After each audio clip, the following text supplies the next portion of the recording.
এবার জেনে নেব মীন রাশির হচ্ছে জুন মাস কেমন যাবে। আপনার জুন মাসের হচ্ছে ভাগ্য, স্বাস্থ্য, কেরিয়ার, শিক্ষা, প্রেম, বিবাহিত জীবন, তারপর হচ্ছে ম্যারেড লাইফ, এই সব কিছু নিয়েই হচ্ছে আলোচনা করব। তার সাথে থাকবে উপায়। এবার জেনে নেব হচ্ছে গ্রহগুলো কে কোথায় বসে আছে। ফার্স্টলি হচ্ছে ফার্স্ট হাউসে আপনার রাহু বসে আছে, সেকেন্ড হাউসে বসে আছে মঙ্গল, থার্ড হাউসে বসে আছে হচ্ছে সূর্য, শুক্র, বুধ আর বৃহস্পতি, এই চারটে গ্রহ একসাথেই বসে আছে। 12 হাউসে বসে আছে শনি নিজের ঘরেই, 7th হাউসে বসে আছে কেতুদেব। এবার জেনে নেব রাশিগুলো কে কোথায় হচ্ছে চেঞ্জ করছে, রাশি পরিবর্তন করবে কোন কোন গ্রহগুলো। ফার্স্টে হচ্ছে 12 জুন হচ্ছে শুক্র হচ্ছে মিথুন রাশিতে যাবে, 14ই জুন হচ্ছে বুধ হচ্ছে মিথুন রাশিতে যাবে, নিজের ঘরে যাবে, 15ই জুন হচ্ছে সূর্য হচ্ছে মিথুন রাশিতে প্রবেশ করবে। এই হচ্ছে তিনটে গ্রহ হচ্ছে ঘর চেঞ্জ করবে। তারপর হচ্ছে আর কোনো রকম কারোর হচ্ছে রাশি পরিবর্তনের কোনো যোগ কিন্তু এই টাইমে দেখা যাচ্ছে না। ভিডিও ভালো লাগলে অবশ্যই কিন্তু লাইক আর সাবস্ক্রাইব করবেন, আর কমেন্ট করে জানাবেন ভিডিও কেমন লাগছে। এবার জেনে নেব স্বাস্থ্য কেমন যাবে। মেন হচ্ছে হেলথে কিন্তু ওয়েলথ।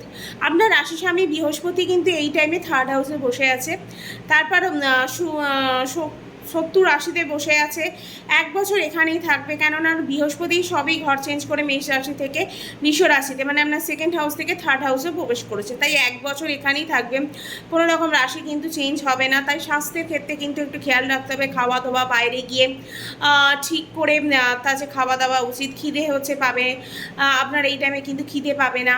তারপর হচ্ছে বাজে খাবার এই টাইমে আপনি খেয়ে নেবেন, তার জন্য হচ্ছে স্বাস্থ্যের কিন্তু প্রবলেম হতে পারে, কেন মঙ্গল নিজের ঘরে, সূর্য কিন্তু কেন্দ্রে আসবে।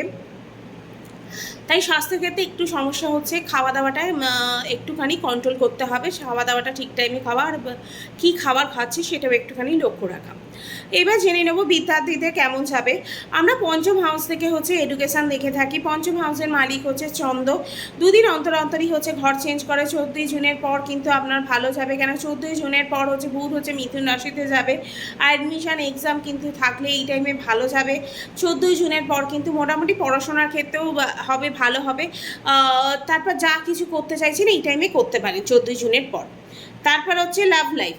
তারপর হচ্ছে লাভ লাইফে হচ্ছে পঞ্চম হাউস থেকে আমরা লাভ লাইফটাও দেখে থাকি। লাভ রিলেশনের ক্ষেত্রে যদি ছোটো ছোটো কথায় হচ্ছে মুডি হয়ে যাবে, মুড সুইং হতে পারে এই টাইমে। সিরিয়াস কোনো মুডি হয়ে যেতে পারে, সিরিয়াস ধরনের মুডি হয়ে যাওয়ার এই টাইমে লক্ষণ দেখা যাচ্ছে।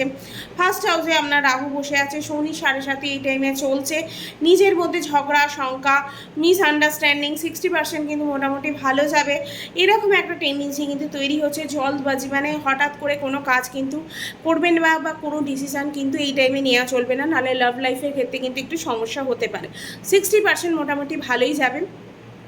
এবার ম্যারেড লাইফ, 7th হাউস থেকে হচ্ছে আমরা ম্যারেড লাইফটা দেখে থাকি। 7th হাউসের বসে আছে কেতু, আর 7th হাউসের লর্ড হচ্ছে বুধ। সে এখন 4th হাউসে বসে আছে 14ই জুন অবধি।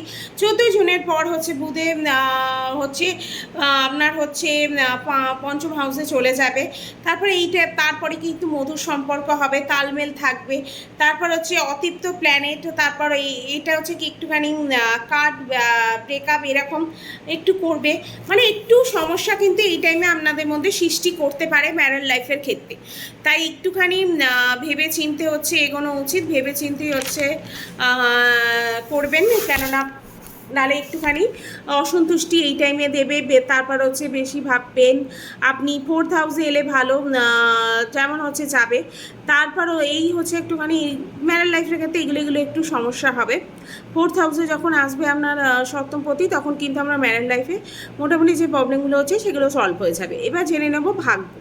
9th হাউস থেকে হচ্ছে আমরা ভাগ্য দেখে থাকি। 9th হাউসের অধিপতি হচ্ছে মঙ্গল, সে নিজের ঘরে বসে আসে। 2nd হাউসে আপনার বসে আছে, খুব ভালো এই টাইমে যাবে, কেন ধন স্থানে বসে আছে। ট্রেডিং, ট্রাভেলিং, মিটিংয়ের জন্য কিন্তু এই টাইমে খুব ভালো। ইনভেস্ট যদি কারা করতে চাইছেন, ইনভেস্টের জন্য খুব ভালো ভাগ্য কিন্তু এই টাইমে সাথ দেবে। বা লাইফে কিছু ইনক্লুড করতে চাইছেন বা নতুন কিছু শুরু করতে চাইছেন, যে কোনো কাজের জন্য কিন্তু এই টাইমটা খুব ভালো, ভাগ্য কিন্তু সাথ দেবে।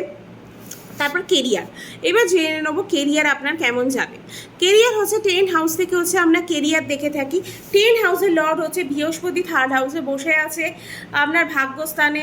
ভাগ্য কিন্তু এই টাইমে সাথ দেবে, কাজে মন লাগবে, দৌড়াদৌড়ি একটু করতে হতে পারে, পরিশ্রম করতে হবে।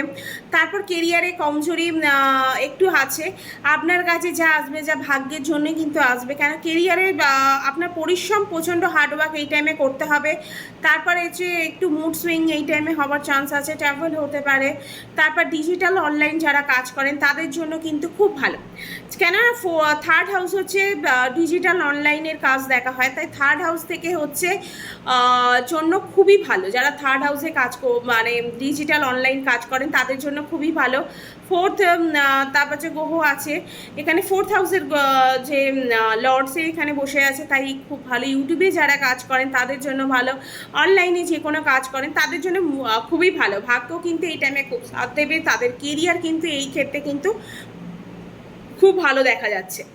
ব্যবসা, ব্যবসা কেমন যাবে হচ্ছে মীন রাশি, 14ই জুনের হচ্ছে পর ভালো যাবে, তার আগে কিন্তু ভালো যাবে না। মোটামুটি 14ই জুনের পর কিন্তু যদি কিছু ইনক্লুড করতে চান বা ব্যবসার ক্ষেত্রে যে ডেলি ইনকামটা দেখছিলেন সেটা ঠিকঠাক হচ্ছে না, সবই কিন্তু 14ই জুনের পর কিন্তু ব্যবসা ভালো যাবে।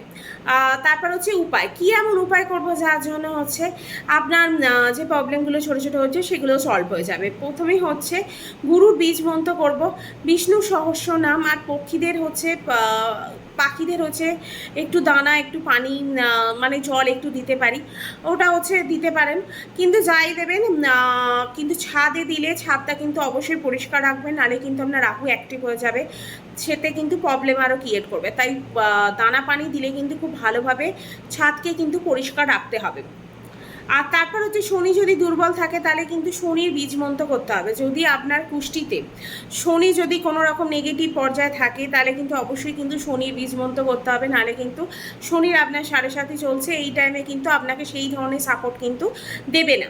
তাই শনির বীজ মন্ত্র করলে কিন্তু আপনার যে 7.5 চলছে তার প্রভাবটা অনেকটাই কমবে, আর কেরিয়ারের ক্ষেত্রে ভালো হবে, কেননা ভাগ্য এই টাইমে আপনার সাথ দিচ্ছে, কেরিয়ার কিন্তু সেরকম ভালো নয়। তাই হচ্ছে শনির বীজ মন্ত্রটা করলে তখন দেখবেন উপকার পাবেন। এবার হচ্ছে বলবো ভিডিও যদি ভালো লাগলে অবশ্যই কিন্তু লাইক শেয়ার অ্যান্ড সাবস্ক্রাইব করবেন, আর কমেন্ট করে জানাবেন ভিডিও কেমন লাগছে। আজকে এখানেই শেষ করব ভিডিওটা।